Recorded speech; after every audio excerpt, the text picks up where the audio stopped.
Hello प्यारे बच्चों, good evening. How are you? I hope you will be fine and okay. I am also fine and okay. I welcome you in Yashasvi academy. इस समय मैं यशस्वी academy में कक्षा 12 UP board के जो papers रहे हैं, पिछले पेपर्स 2023 के, उसको मैं सॉल्व कर रहा हूं। और आज मैं ट्रांसफॉर्मेशन में जो प्रश्न पूछे गए थे 2023 के ऑल सेट में जो पूछे गए थे, उन प्रश्नों को मैं सॉल्व करूंगा और उसके रीजन्स भी बताऊंगा। तो आप ध्यान से समझने की कोशिश करिए। जब तक आप रीजन्स नहीं जानोगे तब तक आप क्वेश्चंस को सॉल्व नहीं कर पाओगे। एक बात और ध्यान दीजिएगा, ट्रांसफॉर्मेशन वह प्रक्रिया होती है जिसमें वाक्य का रूप तो बदल जाता है लेकिन वाक्य का अर्थ नहीं बदलता। ये ध्यान रखिएगा। तो इसीलिए लेट्स बिगिन। आइए, पहला आया है, did you see him yesterday? क्या आपने उसको कल देखा? तो इसमें जो सब्जेक्ट है, जो ऑब्जेक्ट है, और टेंस, इसकी पहचान हम कर लेते हैं। जो सब्जेक्ट होता है वो ऑब्जेक्ट बनता है, जो ऑब्जेक्ट होता है वो सब्जेक्ट बनता है। और किस टेंस में कौन सी सहायक क्रिया लगती है ये हमें ध्यान रखना है। तो पास्ट इंडेफिनिट में जो पैसिव बनाने के लिए सहायक क्रिया वाज वर का प्रयोग करते हैं। तो यहां पर आप ध्यान दोगे, ये जो सब्जेक्ट है वो क्या बनेगा? ऑब्जेक्ट। ये जो ऑब्जेक्ट है क्या बनेगा? सब्जेक्ट। लेकिन इस सब्जेक्ट के पहले हमें क्या लगाना है? Was he. ये हो गया। अब इसके बाद वर्ब का थर्ड फॉर्म, क्योंकि नॉट नहीं तो वर्ब का थर्ड फॉर्म लिखेंगे सीन। अब आप जो यस्टरडे है इसको पहले भी बाई के रख सकते हैं, बाई के बाद भी रख सकते हैं। तो was he seen yesterday by you. ये रहा आपका उत्तर। अगला जो है Tulsidas, one of the greatest poet, यानी तुलसीदास क्या थे? महानतम कवियों में से एक थे। क्या है? पॉजिटिव पूछा है। क्वेश्चन कहाँ है आपका? सुपरलेटिव में। तो ये आपका नाउन कहाँ है? यहाँ है। सब्जेक्ट क्या है? तुलसीदास है। तो अब ये जो नाउन है उसको हम पहले लाएंगे, ये बहुवचन का है। तो हम वेरी फ्यू से इसकी शुरुआत करेंगे। Very few poets. अब क्योंकि पास्ट है तो बहुवचन हो गया, तो क्या हो गया है? वर हो गया। तो वेरी फ्यू पोएट्स वर। अब लिखेंगे एज, इसकी पहली डिग्री क्या होगी? Great. As great as Tulsidas. इसके लिए मैंने फार्मूला आपको अपलोड कर दिया है। फार्मूला जितना बेहतरीन आप समझोगे उतना जल्दी इसको डिग्री को सॉल्व कर पाओगे। तो अब यहाँ हो गया वेरी फ्यू पोएट्स, बहुत कम ही कवि वर थे उतना महान जितना कि तुलसीदास थे। वाक्य का भाव नहीं बदला। हिज डेथ शॉक्ड मी, उसकी मौत ने मुझे सदमा में डाल दिया। शॉक माने सदमा। पास्ट इंडेफिनिट टेंस का पैसिव बनाना है। तो अब इसको क्या करोगे आप? इसको, ये सब्जेक्ट है या ऑब्जेक्ट? अब वो पास्ट टेंस क्या होगा? I was. ये आई वाज हो गया। अब ये शॉक्ड बाई हिज डेथ। ये आपका पैसिव बन के तैयार हुआ। अब अगला आपका क्या पूछा है? अफर्मेटिव पूछा है। अब ये देखिए क्लॉज टाइप का ये सेंटेंस आ गया। एक सेंटेंस आपसे यहां से यहां तक है और एक दैट से आपका जुड़ा हुआ है। नो वन विल डेनी, कोई मतलब इनकार नहीं करेगा दैट कि गिरीश ट्राइड, कि गिरीश ने कोशिश की है हिज बेस्ट, यानी अपना बेहतर कोशिश किया है टू प्लीज द ऑफिसर, यानी अफसर को खुश करने की उसने भरसक कोशिश की है। तो हमें अफर्मेटिव में सिर्फ इतने को ध्यान देना है, यहां से यहां तक जो फर्स्ट सेंटेंस है, ठीक है, जो आपका क्या है? प्रिंसिपल क्लॉज है। तो नो वन विल डेनी, तो कोई इनकार नहीं करेगा, मतलब हर कोई एक्सेप्ट करेगा, हर कोई इसको स्वीकार करेगा। तो नो वन को क्या कर देते हैं? एवरीवन कर देते हैं। एवरीवन विल, यानी नॉट प्लस एंटोनिम का नियम है। डेनी का क्या होगा? बिलोंग एक्सेप्ट करेंगे। ACCEPT, एक्सेप्ट दैट हो गया। Girish tried his best to please the officer, यानी आपको सिर्फ प्रिंसिपल क्लास को बदलना है, सबऑर्डिनेट को नहीं बदलना है। अब ये देखिए, he was appointed as science teacher by the principal, principal के द्वारा उसे विज्ञान के अध्यापक के रूप में नियुक्त किया गया। तो अब ये बनाना क्या है? आपको एक्टिव बनाना है। वाक्य आपका पैसिव है, पास्ट इंडेफिनिट का पैसिव। तो ये ध्यान देंगे कि ये हमारा सब्जेक्ट है और ये हमारा ऑब्जेक्ट है। तो अब ऑब्जेक्ट क्या बनेगा? सब्जेक्ट। तो क्या लिखोगे? द प्रिंसिपल हो गया।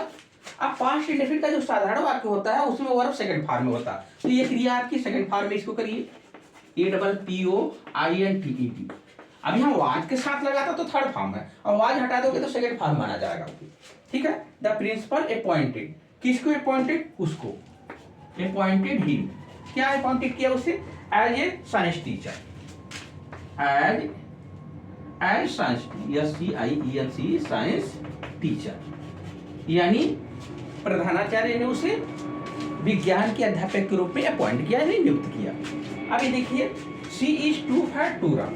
अब इसको सॉल्व करोगे तो क्या हो जाएगा? इसका सूत्र लिखा गया आपको, सी इज और T2 को सो या वेरी करते हैं, सो फैट दैट, यानी वो इतनी ओल्ड हो गई है कि वो दौड़ नहीं सकती। अब यहाँ लिखेंगे सी कैन नॉट रन, ये निगेटिव बन के तैयार हुआ। इसका भी फार्मूला आपको लिखाया गया है, ठीक है, वीडियो में अपलोड किया गया है ट्रांसफॉर्मेशन में, देख लीजिएगा। अब यहाँ है she did not help the poor man, उसने गरीब इंसान की मदद नहीं की। क्या पूछा है? पैसिव। तो इसमें भी आपका पास्ट इंडेफिनिट का है, तो जो ऑब्जेक्ट है वो क्या बनेगा? पहले सब्जेक्ट बना लो इसको, क्या लिखोगे? The poor man. क्या हो गया? Poor man. Poor man.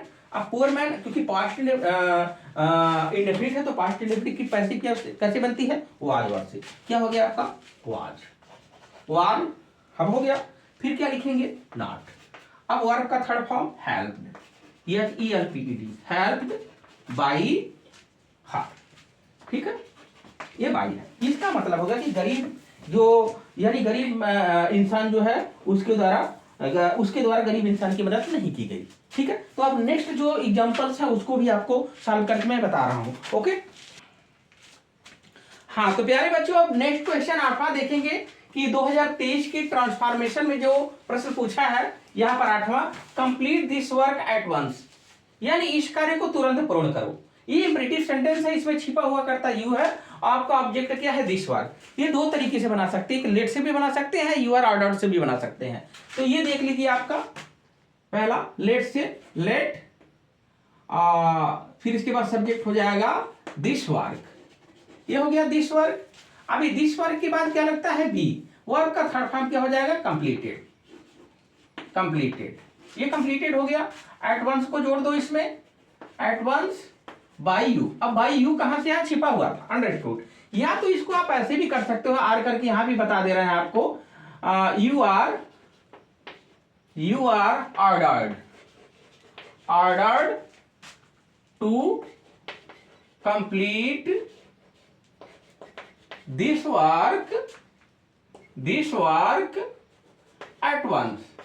ऐसे भी आप बना सकते हो, दोनों तरीके से उत्तर दे सकते हो, जो आपको लाइक होगा वो आप कर सकते हैं। इसको बच्चे ज्यादा फॉलो करते हैं तो वही भी कर दीजिए, मतलब आपको आदेश दिया जाता है कि इस काम को तुरंत करें।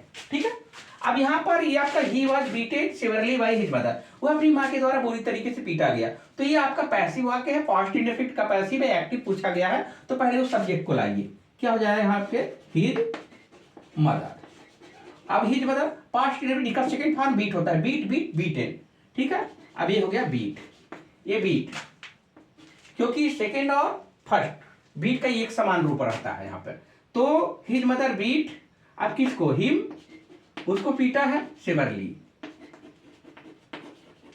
इस तरीके से। ठीक है, तो his mother beat him severely, इसका पैसिव बनाएंगे तो ऊपर जैसे है वैसे आ जाएगा। अब यहाँ पर आपका नो अदर गर्ल, कोई लड़की नहीं है उतनी सुंदर जितना कि हुआ है। सुपरलेटिव पूछा है, तो सुपरलेटिव में आपको ध्यान देना कि ये तो पॉजिटिव प्रश्न है, पॉजिटिव में आया है, हमें सुपरलेटिव देना, तो जो सब्जेक्ट यहाँ है उस सब्जेक्ट को पहले लाएंगे हम यहाँ पर, और ये जो नाउन है उसको लास्ट में करेंगे। तो यहाँ पर हो जाएगा आपका सी इज, क्योंकि इसकी डिग्री नहीं बनती तो क्या लिखेंगे? इज द मोस्ट, जिसकी डिग्री नहीं बनती है उसमें हम मोर मोस्ट लगाते हैं। तो ये पॉजिटिव हो गई, मोर ब्यूटीफुल, मोस्ट ब्यूटीफुल, तो यहाँ most beautiful,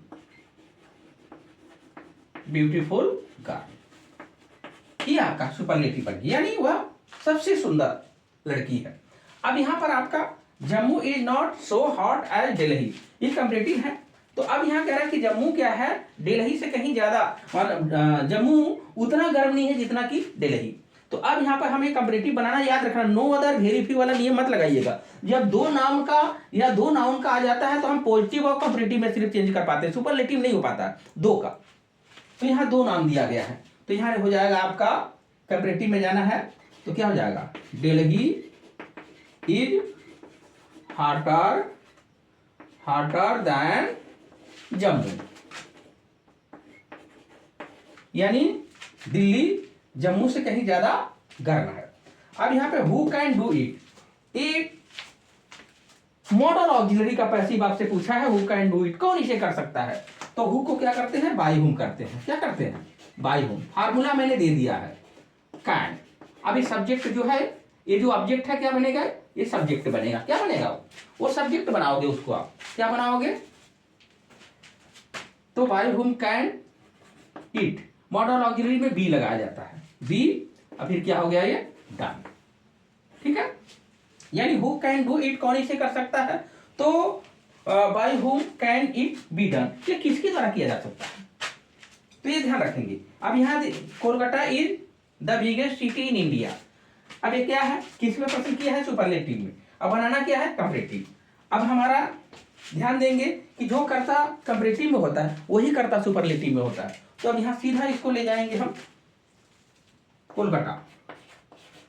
Kolkata is bigger than, एक वचन है तो एनी अदर, बहुवचन रहता तो मोस्ट अदर, देन एनी। कैसे पहचानते हैं, नाउन हमारे एक वचन है, सिटीज नहीं है, इसलिए क्या लगाएंगे, than any other, city in India, city in India. ठीक है, तो अब यहां पर आपको क्या बन गया, कोलकाता क्या है, भारत में किसी दूसरे शहर की अपेक्षा क्या है, ज्यादा बड़ा है। तो यहां पर आपको ट्रांसफॉर्मेशन में वाक्य का भाव नहीं बदलना चाहिए। अंतिम आपका नो सुनर से है, नो सुनर को हम एक्टिव उसका क्या होता है, एज सुन एज, उसका नेगेटिव नो सुनर होता है। तो अब नो सुनर आ गया है, अब हमें अफर्मेटिव पूछना है, तो अब यहां हम एज सुन एज लगाएंगे, एज सुन एज।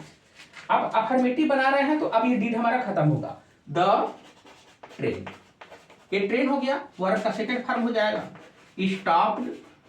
ठीक है, अब ये ध्यान दीजिएगा कि नो सुनर में तो दान लगता है, लेकिन एज सुन एज में त्यों की अंग्रेजी क्या लगती है, कामा लगती है। तो यहाँ कामा लगाएंगे, कामा लगाने के बाद सीधा उतार देंगे, आई गॉट डाउन। तो ये रूल्स हैं, इनको समझने की कोशिश करिए, इसके बेस को समझने की कोशिश करिए, तभी आप इसको सॉल्व कर पाएंगे। अब तन मन धन से लगिए। ठीक है, पढ़ाई करनी है तो तन मन से धन से आप सारे जो एग्जाम्पल्स आए हैं बोर्ड में उसको क्रम से उठाइए, सॉल्व करिए और सारे आंसर आपके सामने हो जाएंगे। तो thanks for watching, good luck, bye bye.